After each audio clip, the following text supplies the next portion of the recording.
చాలామంది దేవుని దగ్గరికి వచ్చేసి చేయాల్సిన పనులన్నీ చేసేసి వేయాల్సిన వేషాలన్నీ వేసేసి ప్రభువా నన్ను క్షమించు క్షమించు క్షమించు అంటే దేవుడు క్షమిస్తాడు.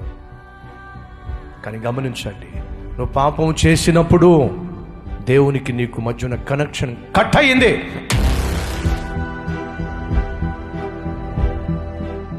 నువ్వు పాపము చేసినప్పుడు దేవునికి నీకు మధ్య ఉన్న సహవాసం కట్ అయ్యింది. పాపము చేసినప్పుడు నీకు దేవునికి మధ్య ఉన్నటువంటి డిస్టెన్స్ పెరిగిపోయింది.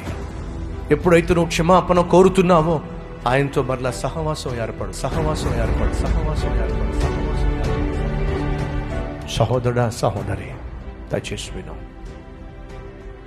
నువ్వు చేసిన తప్పులను బట్టి దేవుని దగ్గరకు వస్తే దేవుడు క్షమిస్తాడు. కానీ చేసిన తప్పు వల్ల వచ్చేటటువంటి పరవశనం మాత్రం అనుభవించక తప్పదు.